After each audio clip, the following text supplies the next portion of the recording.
Assalamualaikum warahmatullahi wabarakatuh. Nama saya Meliani Rosana Daulae dengan NIM 2019-31088. Nah, kali ini saya ingin menjelaskan tentang praktikum mengenai regresi linier.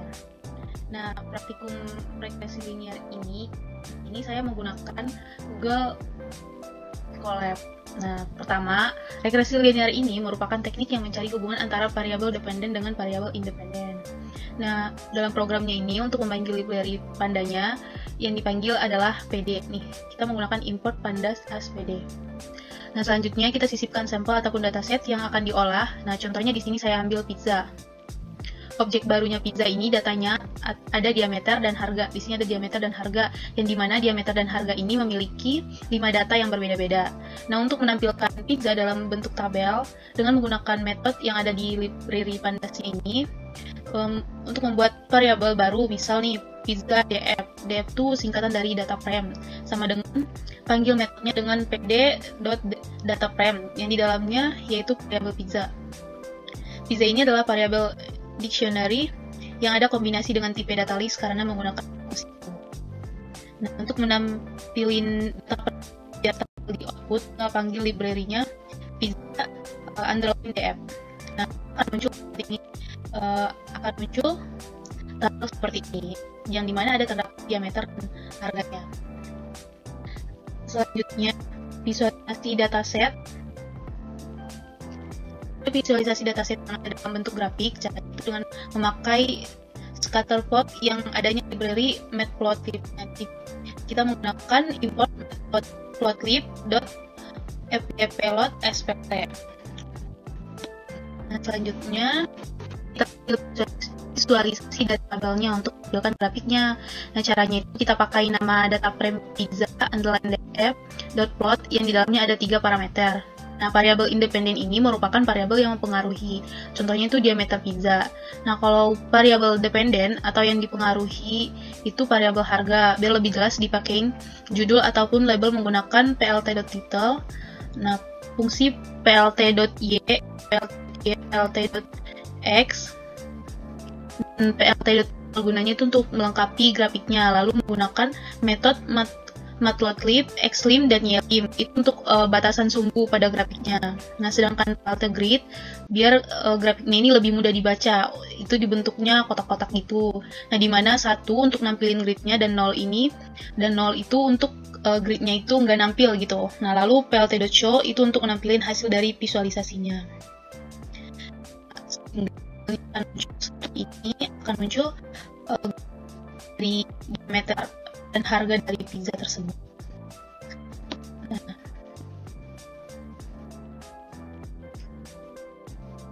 selanjutnya, untuk regresi linear ini menggunakan sumbu X dan Y. Nah, nanti juga digunakan library scalar yang itu biar datanya diubah ke 2 dimensi, biar bisa proses. Dia menggunakan metode linear. Nah, di sini kita menggunakan nanti untuk perubahan array dengan alih di sini sampai itu.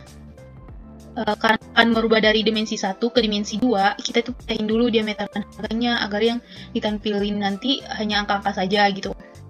Variabel x untuk nilai yang ada di diameter itu sama dengan np.array, lalu masuk nama data frame-nya pizza underline df itu nampilin pakai print variabel yang digunakan gitu. Nah, lalu variabel y itu untuk nampilin nilai-nilai yang ada di harga, sehingga nilai-nilai diameter dan harga disimpan sebagai array. Nah, cara untuk mengubah array 1 dimensi ke 2 dimensi ini kita menggunakan matrix. Nah, ini kita akan nge-print fx-nya dan fy-nya akan muncul seperti ini. Nah, untuk cara untuk mengubah array-nya 1 dimensi tadi ke 2 dimensi itu, nah di sini kan menggunakan reshape ya. Nah, maksudnya di sini x sama dengan x.shape min 1,1 x shape. Kita scroll ke bawah dulu.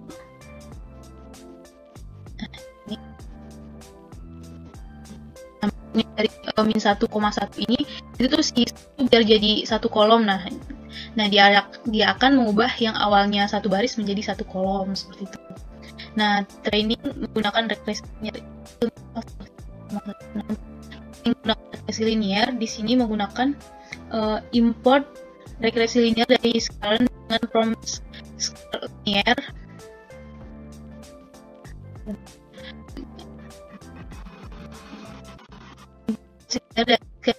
Linear dengan prompt skala linear di import regression lalu di run. Kalau udah keluar angka berarti linear regressionnya berhasil diimport. Nah, karena kita regressionnya itu dibuat objek baru gitu. Contohnya model digunakan sebagai variabel untuk menampung nilai linear regression. Nah, cara training linear regression ini bisa gunain metode fit model.fit. Setelah itu masukin parameternya yaitu x yang baru dan y, lalu nantinya dia berhasil proses linear regression.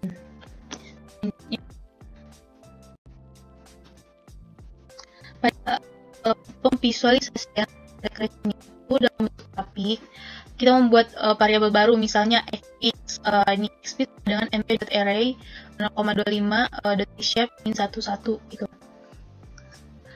Ini dengan nilainya 0,25 karena x itu adalah variabel yang mempengaruhi, makanya di reshape-nya itu kebentuk dimensi biar bisa dilakukan linear regression. Nah, untuk y underline piece ini sama dengan model predict dalam kurung x underline piece itu tuh digunakan untuk memprediksi x piece-nya, itu artinya y piece ini akan menjadi variabel untuk menampung nilai prediksi dari x piece. Nah, lalu digunakan PLT scatter ini dengan memasuki dataset awal yaitu x, y.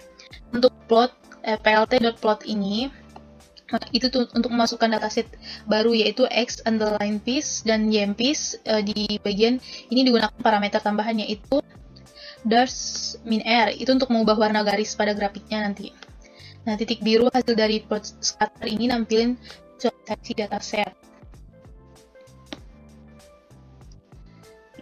Sedangkan garisnya hasil visualisasi dari linear regression. Nah, dalam formula linear regression itu yaitu y a ditambah bx, di mana y terdapat pada grafiknya, y sebagai nilai y.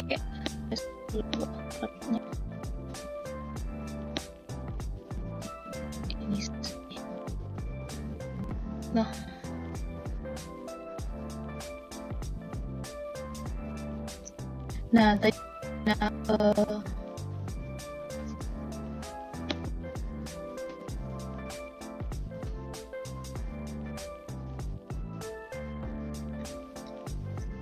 ada formula dari yaitu y sama dengan a ditambah bx, di mana y terdapat pada grafik. Y itu sebagai nilai y ataupun variabel dependen atau variabel yang dipengaruhi, sedangkan x adalah variabel yang mempengaruhi. A dan b ini adalah parameternya.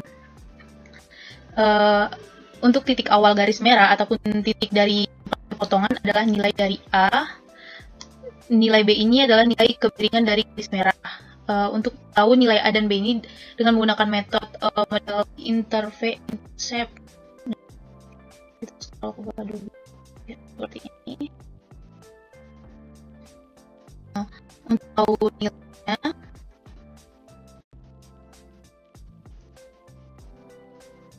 untuk tahu nilai A dan B ini dengan menggunakan metode intercept yang pertama, print dahulu intercept-nya, lalu panggil model intercept gitu. Nah, akan muncul hasilnya seperti ini. Ini untuk nilai A dan B-nya. Kita scroll dulu.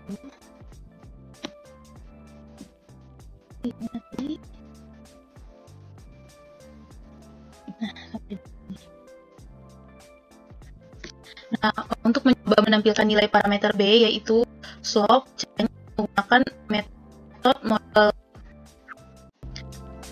model.coef. Ketika di run nilainya A-nya itu 1,9.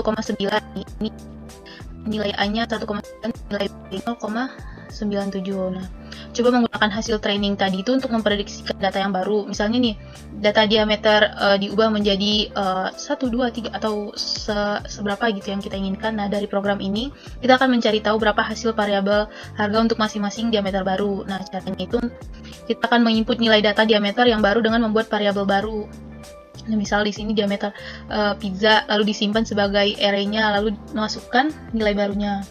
Nah, karena dia di sumbu X, maka dia harus diubah dulu ke matrik 2 dimensi dengan reshape. Nah, seperti tadi gitu. Nah, untuk membuat variabel prediksi harga dari 3 variabelnya itu, yaitu variabel prediksi harga. Nah, kita masukin prediksi harga. Kemudian kita menggunakan metodenya itu model the predict. Lalu masukkan parameter yang akan diprediksi, yaitu diameter pizzanya. Nah, untuk menampilkan diameter harganya itu, maka hasil prediksi harga itu adalah 12, yaitu untuk mengetahui seberapa bagus sih hasil dari prediksi gitu.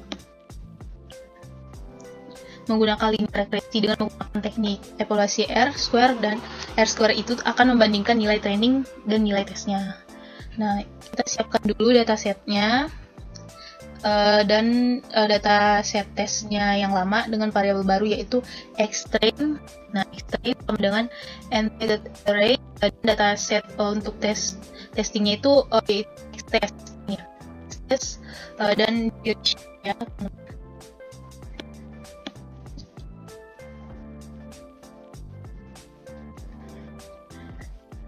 Kemudian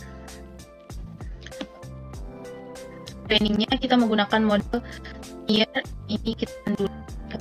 Nah, yaitu untuk trainingnya itu kita gunain model sama dengan linear regression, buka kurung tutup kurung, itu terus kita akan di-train juga ke model.fit, xtrain, ytrain. Nah, ketika dirun maka hasilnya seperti ini.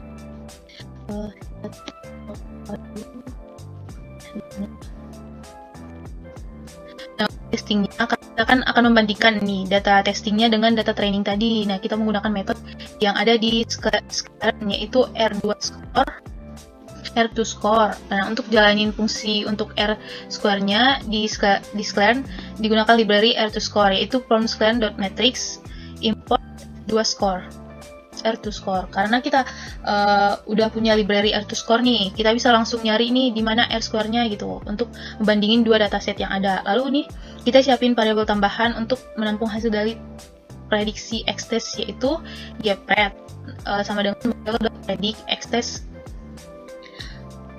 Nah, lalu kita buat variabel buat R square-nya, yaitu R squared sama dengan R2 score. Nah, di dalamnya ini ada variabel ytest dengan ypredict. Kalau misalnya di print ini terus nanti hasilnya akan menjadi 662. Nah, ketika hasilnya semakin mendekati 1, semakin bagus nih linear regression-nya, atau semakin bagus prediksi dari program yang kita jalanin. Nah, sedangkan semakin jauh dari 1 atau makin ke 0 atau bahkan mencapai negatif, berarti linear regression ataupun prediksi dari program yang kita jalani itu tuh semakin buruk. Nah, gitu. Nah, sekian pembahasan saya tentang praktikum regresi linear. Semoga dapat bermanfaat terhadap teman-teman sekalian. Apabila ada kata-kata saya salah, saya mohon maaf. Assalamualaikum warahmatullahi wabarakatuh.